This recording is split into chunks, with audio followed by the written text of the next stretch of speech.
ito na yung araw na talagang lilipad na ako. Babalik na sa Dubai para magtrabaho. Pero bago ko simula ng kwentong ito, hayaan nyo muna na magpakilala ako. Ako nga pala si Mr.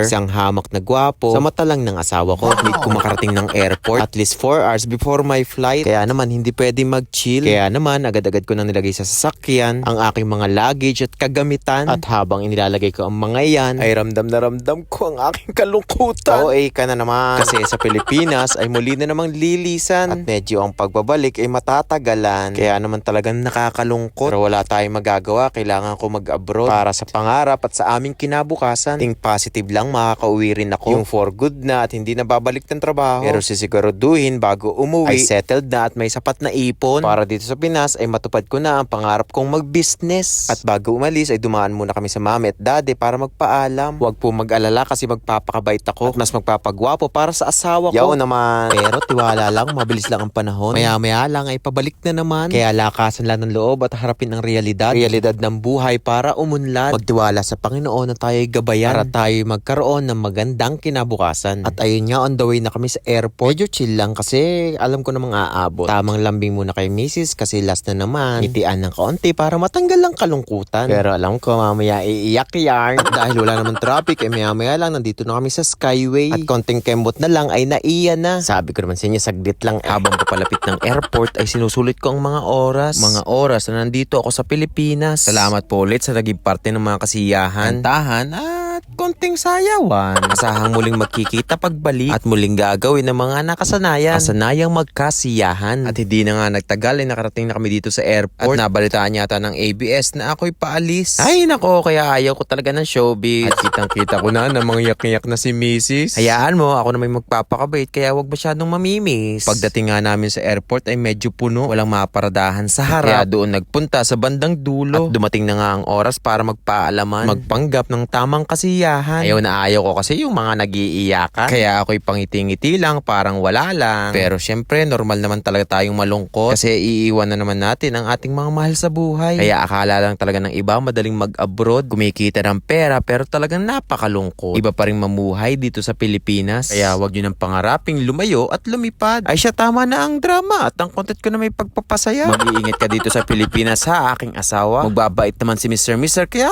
wag ka na mag-alala. Pero mamimiss ko talaga ang yakap kaya pa isa pa. Ay tama na, talagang ako'y madedelay na. Kaya mo sisikaping daily vlogs ito para hindi mo na mamiss ang magandang mukha ko. Saang banda? Ay siya, dyan muna kayo, papasok na ako. Salamat ulit sa muling pagsama at muling magkita-kita sa susunod na kabanata. At baka ang page ay ma-follow pa ha. Paalam mga holop. See you. Shoo!